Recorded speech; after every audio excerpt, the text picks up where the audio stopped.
आप आज यहां बर्फ में खड़े हैं, मगर आप में से किसी को सर्दी नहीं लग रही है। आप बारिश में खड़े हुए, कोई भीगा नहीं। गर्मी में आपको गर्मी नहीं लगी, सर्दी में आपको सर्दी नहीं लग रही है, क्योंकि देश की शक्ति आपके साथ है।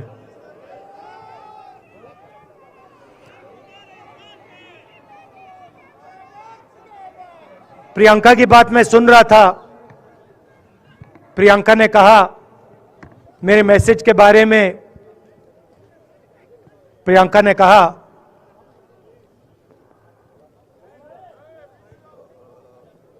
नॉर्मली होता नहीं है, मगर मेरे आंख में आंसू आए।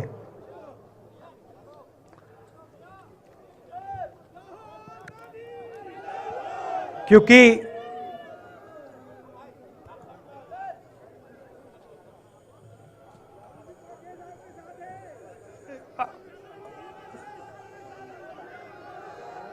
मैं कन्याकुमारी से चला, शुरुआत की और पूरे देश में हम पैदल चले। मैं सच बताऊं, आपको अजीब लगेगा, मगर मैं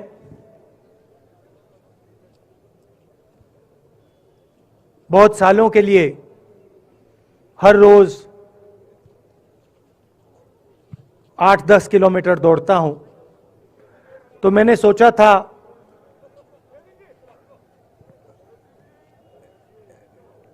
देश कन्याकुमारी से कश्मीर चलने में इतनी मुश्किल नहीं होगी। मेरे दिल में था कि आसान होगा, फिजिकली मेरे लिए ये मुश्किल काम, मैंने सोचा था मुश्किल काम नहीं होगा।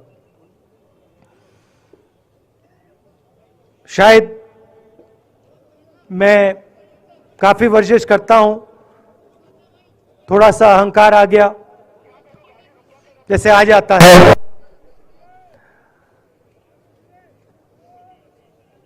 मगर फिर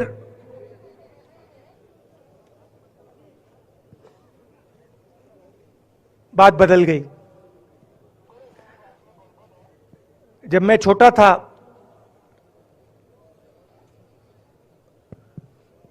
फुटबॉल खेलता था, और कॉलेज में जब मैं फुटबॉल खेल रहा था, एक बार मुझे बहुत जोरों से घुटने में इंजरी हुई थी।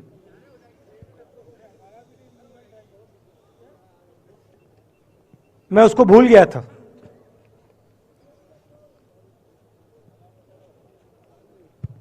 घुटने में दर्द नहीं होता था, भूल गया था उसको, दर्द गायब हो गया था। मगर कन्याकुमारी से 5-7 दिन बाद घुटने में प्रॉब्लम आई, और जबरदस्त प्रॉब्लम आई। पूरा अहंकार उतर गया, और मैं सोचने लगा क्या मैं ये जो 3500 किलोमीटर हैं, क्या मैं इनको चल पाऊंगा या नहीं। तो जो मैंने सोचा था आसान काम होगा, वो काफी मुश्किल हो गया। मगर फिर मैंने किसी ना किसी तरीके से ये काम पूरा कर दिया। बहुत कुछ सीखने को मिला, बहुत कुछ सीखने को मिला। मैं आपको बोलूं तो दर्द सहना पड़ा काफी, मगर सह लिया। रास्ते में एक दिन मुझे दर्द हो रहा था, काफी दर्द हो रहा था, और मैं सोच रहा था अब 6-7 घंटे और चलने हैं। और उस दिन मुझे लग रहा था कि आज मुश्किल है। और एक छोटी सी बच्ची आई, दौड़ती हुई आई मेरे पास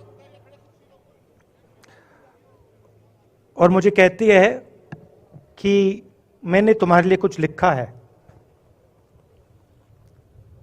मगर तुम अभी मत पढ़ो, इसको बाद में पढ़ना।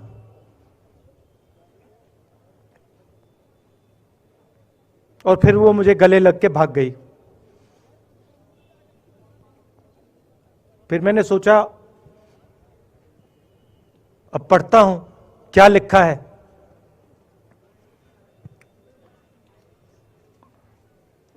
तो उसने लिखा था कि मुझे दिख रहा है कि आपके घुटने में दर्द है, क्योंकि आप जब उस पैर पे वजन डालते हो तो आपके चेहरे पे दिखता है कि दर्द है। मगर मैं आपको बताना चाहती हूं कि मैं आपके साथ कन्याकुमारी नहीं चल सकती हूं, क्योंकि मेरे माता पिता नहीं चलने दे रहे हैं, मगर मैं दिल में आपके साथ आपके साइड में चल रही हूं, क्योंकि मैं जानती हूं कि आप अपने लिए नहीं चल रहे हो, आप मेरे लिए चल रहे हो और आप मेरे भविष्य के लिए चल रहे हो। और उसी सेकंड में, पता नहीं अजीब सी बात है, उसी सेकंड मेरा दर्द उस दिन के लिए गायब हो गया। दूसरी बात, मैं चल रहा था और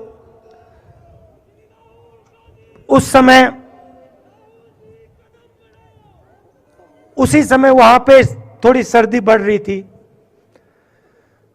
सुबह का समय था और 4 बच्चे आए।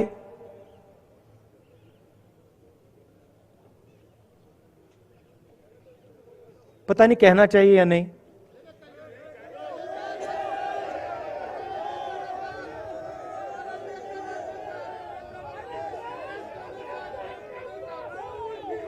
तो कह देता हूं, छोटे से बच्चे थे, भिखारी थे, भीख मांगते थे और मेरे पास आए। कपड़े नहीं थे, मैंने देखा, शायद मजदूरी भी करते थे तो थोड़ी मट्टी थी उन पे। खैर मैं ये चीजें देखता नहीं हूं, तो मैं उनके साथ गले लगा,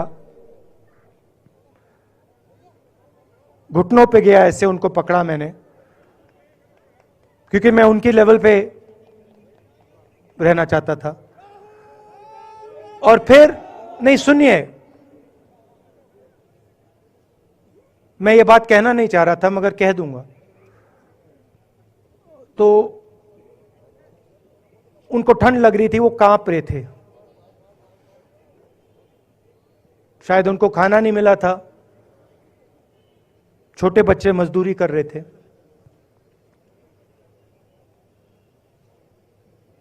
तो मैंने सोचा कि अब अगर ये स्वेटर नहीं पहनते हैं, अगर ये जैकेट नहीं पहन रहे हैं, तो मुझे भी नहीं पहनना चाहिए। मगर मैं झिझका क्यों आपको बताना चाहता हूं, मैं झिझका क्यों आपको बताना चाहता हूं। जब मैंने ये खत्म किया, मैं चल रहा था, तो हमारे साथ एक व्यक्ति थे, उन्होंने मेरे कान में बोला, राहुल जी, ये बच्चे गंदे हैं, इनके पास आपको ऐसे जाना नहीं चाहिए। तो मैंने उनसे कहा, वो आपसे और मुझसे दोनों से साफ हैं।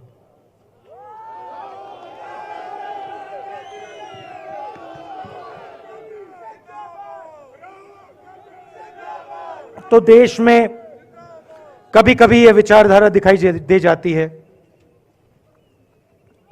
दूसरी बात आपको बता देता हूं, शायद लोगों को अच्छी ना लगे।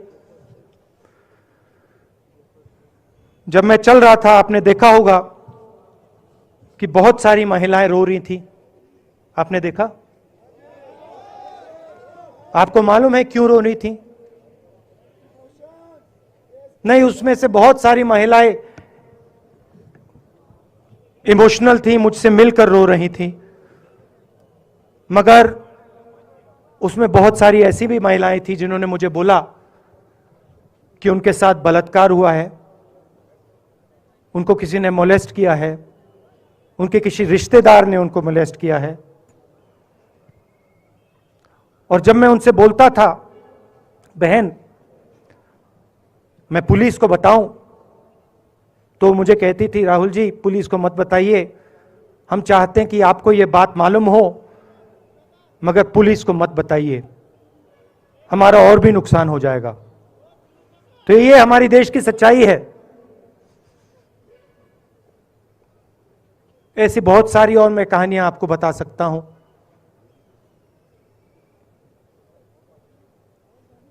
तो फिर मैं कश्मीर की ओर आ रहा था और मैं सोच रहा था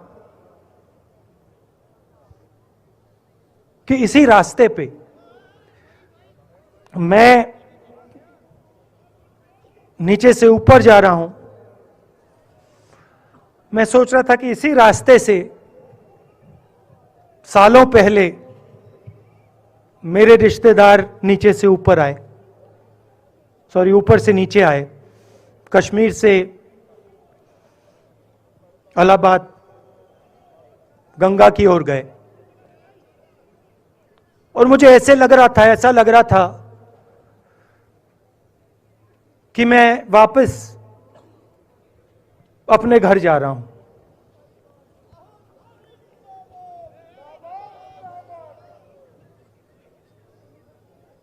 घर मेरे लिए, जब से मैं छोटा था, मैं सरकारी घरों में रहा हूं, मेरा अपना घर नहीं है। तो मेरे लिए घर, जिसको जो स्ट्रक्चर होता है, उसको मैंने कभी घर नहीं माना। वो मेरे लिए, मैं कहीं भी रह लूं, वो एक इमारत होती है, वो घर नहीं होता है। घर मेरे लिए एक सोच है, एक जीने का तरीका है, एक सोचने का तरीका है।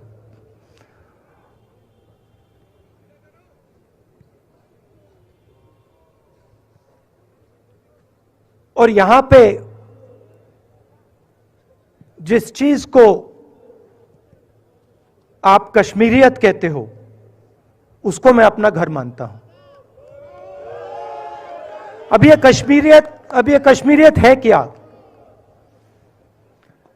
ये जो शिव जी की सोच है एक तरफ, और थोड़ी सी गहराई में जाएंगे तो उसको शून्यता कहा जा सकता है। अपने आप पर, अपने अहंकार पर, अपने विचारों पर आक्रमण करना। और दूसरी तरफ इस्लाम में, जिसको शून्यता यहां कहा जाता है, वहां फना कहा जाता है। सोच वही है।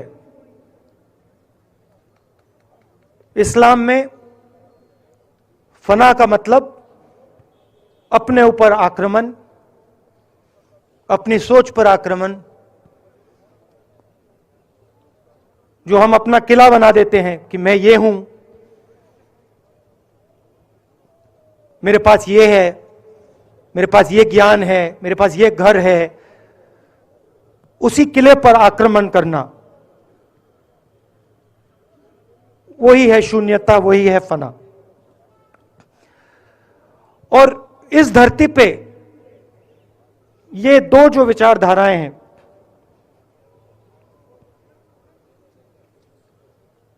इनका एक बहुत गहरा रिश्ता है और ये सालों से रिश्ता है,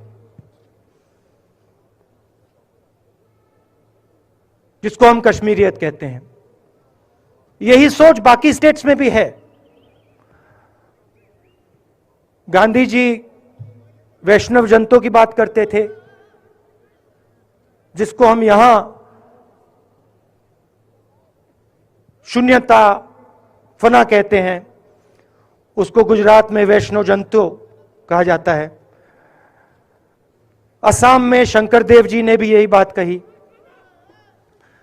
कर्नाटक से हमारे यहां जो लोग आए हैं वहां बसवा जी ने यह बात कही।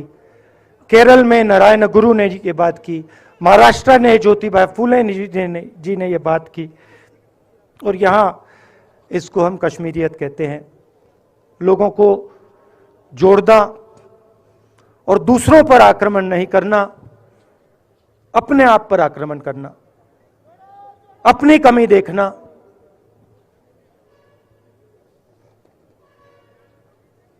मैंने आपको कहा कि मेरा परिवार कश्मीर से गंगा की ओर गया था। इलाहाबाद संगम के बिल्कुल किनारे वहां पास में हमारा घर है।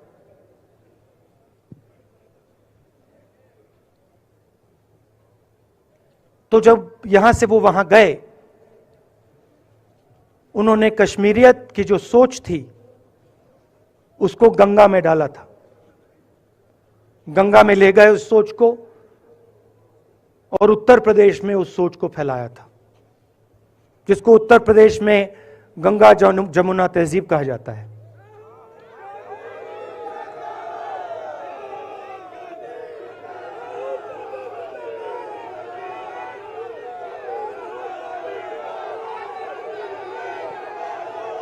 तो उन्होंने, मेरे परिवार ने छोटा सा काम, कोई बड़ा काम नहीं किया। जो आपने उनको सिखाया, जो जम्मू कश्मीर के लोगों ने उनको सिखाया, लद्दाख के लोगों ने सिखाया, क्योंकि उसमें बौद्ध धर्म भी है, उनके पास भी वही सोच, शून्यता की सोच उधर भी है। वो उसको ले गए और उस विचारधारा को, सोच को गंगा में उन्होंने रखा। तो मैं ये सोच रहा था, जब यहां आ रहा था, पैदल चल रहा था, और मुझे सिक्योरिटी वालों ने कहा था कि देखिए, आप पूरे हिंदुस्तान में चल सकते हो, जम्मू में भी चल सकते हो, मगर आखिरी जो 4 दिन हैं कश्मीर में, आपको गाड़ी से जाना चाहिए।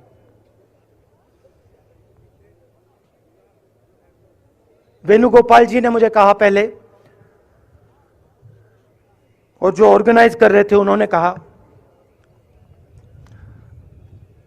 3-4 दिन पहले एडमिनिस्ट्रेशन ने कहा कि देखिए, शायद डराने के लिए, कि देखिए अगर आप पैदल चलेंगे तो आपके ऊपर ग्रेनेड फेंका जाएगा। तो मैंने सोचा, नहीं सुनिए, मैंने सोचा कि ऐसे करते हैं, मैं अपने घर वापस जा रहा हूं, 4 दिन पैदल चलूंगा, अपने घर के जो लोग हैं उनके बीच में चलूंगा। और मैंने सोचा कि जो मुझसे नफरत करते हैं उनको क्यों ना मैं एक मौका दूं। कि मेरी सफेद शर्ट का रंग बदल दें, लाल कर दें।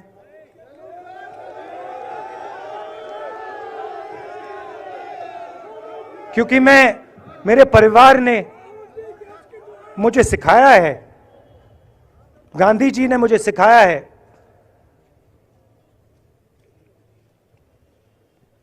कि अगर जीना है तो डरे बिना जीना है, नहीं तो जीना नहीं है।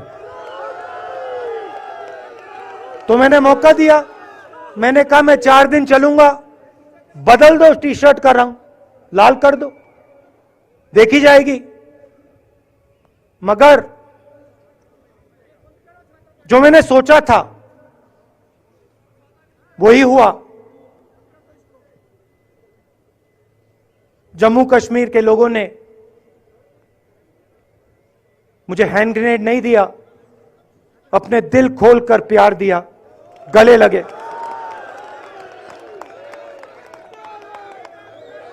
और मुझे बहुत खुशी हुई कि उन सब ने मुझे अपना माना और प्यार से बच्चों ने, बुजुर्गों ने आंसुओं से मेरा यहां स्वागत किया। मैं अब जम्मू कश्मीर के लोगों से और जो यहां हमारे सेना के लोग काम करते हैं, सीआरपीएफ के लोग काम करते हैं, उनको मैं कुछ कहना चाहता हूं। सबको, जम्मू कश्मीर के युवाओं को, बच्चों को, माताओं को, सबको, सीआरपीएफ के, बीएसएफ के, आर्मी के जवानों को, उनके परिवारों को, उनके बच्चों को मैं कहना चाहता हूं, देखिए, मैं हिंसा को समझता हूं, मैंने हिंसा सही है, देखी है। जो हिंसा नहीं सहता है, जिसने हिंसा नहीं देखी है, उसे यह बात समझ नहीं आएगी। जैसे मोदी जी हैं, अमित शाह जी हैं, आरएसएस के लोग हैं, उन्होंने हिंसा नहीं देखी है।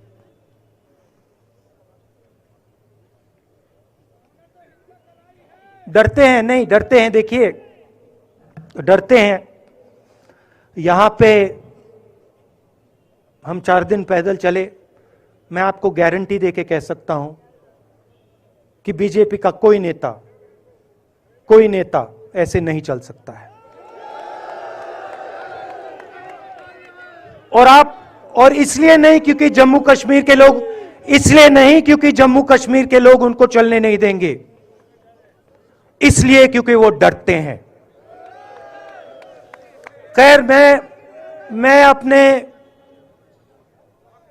जम्मू कश्मीर के लोगों को, युवाओं को, बुजुर्गों को और आर्मी के लोगों को, सीआरपीएफ, बीएसएफ लोगों को थोड़ा सा बताना चाहता हूं। देखिए, मैं जब 14 साल का था,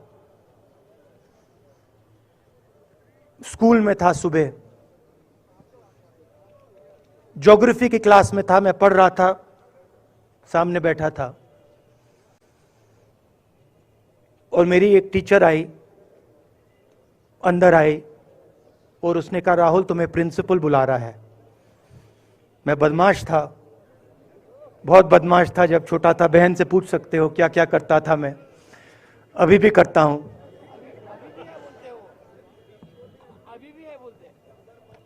मैंने सोचा प्रिंसिपल बुला रहा है, मैंने कुछ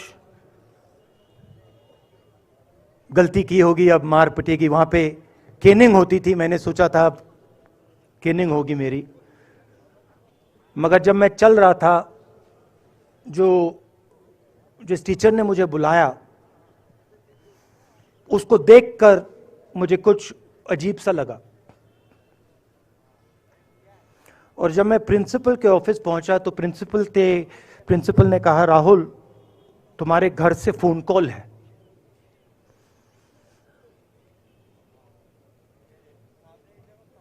और जब मैंने उसके शब्द सुने, मुझे पता लग गया कुछ गलत हो गया है। मेरे पैर कांपे और मैंने जैसे फोन अपने कान पे लगाया तो मेरे मां के साथ एक औरत काम करती है, वो चिल्ला रही थी, राहुल,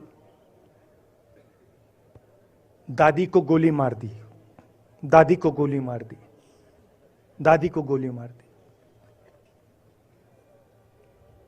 14 साल का था।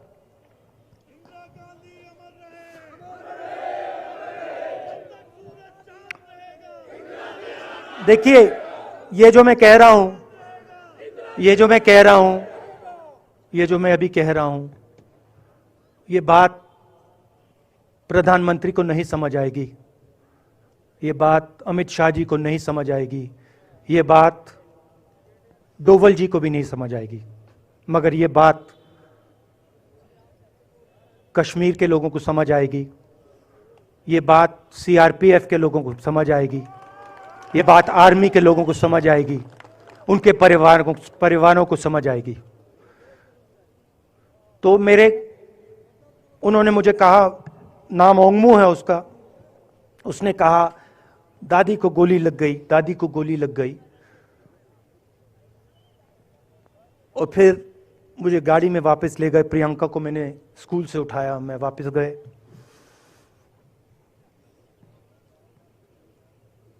और फिर मैंने वो जगह देखी जहां मेरी दादी का खून था।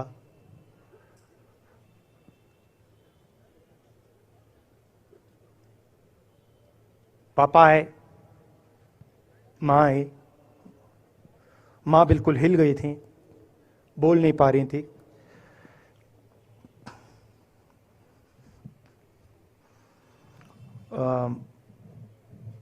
हाँ,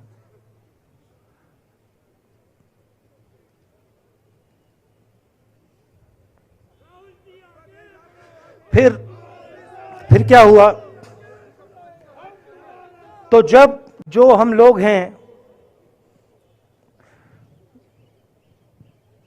जिन्होंने हिंसा देखी है,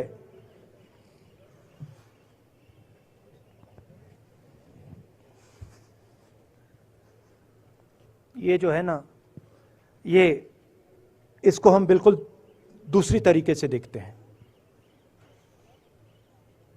ये आप सबके लिए टेलीफोन है, ये हमारे लिए सिर्फ टेलीफोन नहीं है।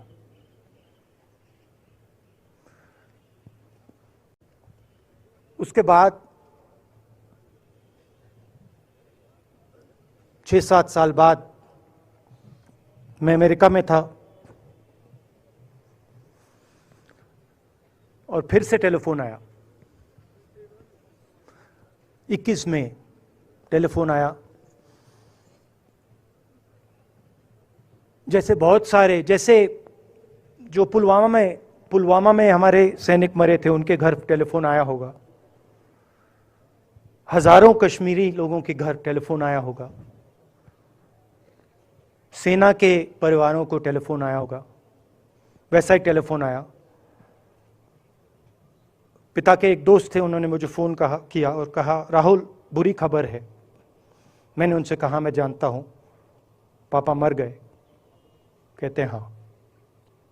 मैंने कहा धन्यवाद, फ़ोन रख दिया। तो मेरा कहना है जो हिंसा करवाता है, जैसे मोदी जी हैं, अमित शाह जी हैं, अजीत डोवल जी हैं, आरएसएस के लोग हैं, वो इस बात को समझ नहीं सकते हैं, वो दर्द को समझ नहीं सकते हैं। हम समझ सकते हैं। पुलवामा के जो सैनिक थे, उनके बच्चों के दिल में क्या हुआ मैं जानता हूं। मेरे दिल में वही हुआ है जो यहां पे कश्मीर में लोग मरते हैं, उनके दिल में क्या होता है। जब फोन कॉल आता है क्या लगता है, वो मैं समझता हूं, मेरी बहन समझती है। तो कल किसी जर्नलिस्ट ने मुझसे पूछा, यात्रा का क्या लक्ष्य है?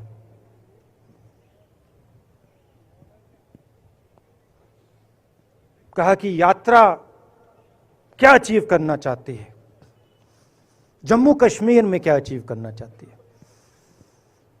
मेरे उस समय दिमाग में आया, मगर मैंने कहा नहीं बोलता हूं, कल भाषण में बोलूंगा। यात्रा का लक्ष्य है कि ये जो फोन कॉल हैं, चाहे ये आर्मी के हों, चाहे सीआरपीएफ के हों, चाहे ये कश्मीर के लोगों के हो, ये फोन कॉल बंद हो जाए।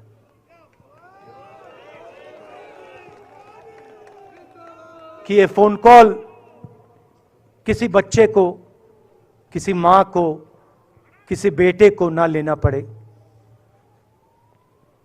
मेरा लक्ष्य ये जो फोन कॉल हैं इनको बंद करने का है। अब देखिए, बीजेपी आरएसएस के लोग आक्रमण किस चीज पे कर रहे हैं। मुझे गाली देते हैं, मैं उनका धन्यवाद करता हूं, क्योंकि मैंने आपको शून्यता की बात की, शिव की बात की, उसको मैं समझता हूं और मैं दिल से उनका धन्यवाद करता हूं कि जितना भी वो मेरे ऊपर प्रेशर डालें, जितनी भी गाली लगाएं, जो भी वो करें, उससे मैं सिर्फ सीखता हूं। तो मैं एक प्रकार से उनका धन्यवाद करता हूं। मगर जो मैंने आपको बात बोली पहले, चाहे वो कश्मीरियत है, चाहे वो वैष्णो जंतो है, चाहे वो शंकर देव जी हैं, बसवा हैं, नारायण गुरु हैं, तिरुवल्लुवर हैं जो तमिलनाडु के बड़े पोएट हैं, फूले जी हैं, और जो कश्मीरियत हैं, ये इस विचारधारा पे आक्रमण कर रहे हैं। और ये जो विचारधाराएं हैं, ये इस देश की नींव है, इस देश की फाउंडेशन है। और आपने जो किया, जो यात्रियों ने किया, हम सब ने किया, इस विचारधारा की रक्षा के लिए किया है। मैंने ये काम अपने लिए नहीं किया, मैं ऐसा काम अपने लिए कभी कर ही नहीं सकता हूं। मैंने ये काम हमारे कांग्रेसी मित्रों को ये अच्छा ना लगे, मगर मैंने ये काम कांग्रेस पार्टी के लिए भी नहीं किया है। मैंने ये काम, और हम सब ने ये काम हिंदुस्तान की जनता के लिए किया है। और हमारी कोशिश है कि जो विचारधारा इस देश की नींव को तोड़ने की कोशिश कर रही है, जो विचारधारा इस देश की नींव को तोड़ने की कोशिश कर रही है, उसके खिलाफ हम खड़े हों, मिलकर खड़े हों, नफरत से नहीं, क्योंकि वो हमारा तरीका नहीं है, मोहब्बत से खड़े हों। मैं जानता हूं कि अगर हम मोहब्बत से खड़े होंगे, प्यार से बात रखेंगे, तो हमें सफलता मिलेगी। और उनकी जो विचारधारा है, उसको हम सिर्फ हराएंगे नहीं, मगर उस विचारधारा को हम उनके दिलों से निकाल देंगे। तो आपने, देश की जनता ने हमारा समर्थन किया। हमारी कोशिश है कि हमें, बीजेपी ने एक जीने का तरीका, राजनीतिक तरीका दिखाया है। हमारी कोशिश है कि हम एक और तरीका, जो हिंदुस्तान का तरीका है, मोहब्बत का तरीका है, वो हम देश को दिखाएं। हम देश को याद दिलाएं कि हिंदुस्तान मोहब्बत का देश है, इज्जत का देश है, भाईचारे का देश। तो हमने जो कहा था, छोटा सा कदम लिया है, बड़ा कदम नहीं है। नफरत के बाजार में मोहब्बत की दुकान खोलने की कोशिश की। धन्यवाद। जय हिंद।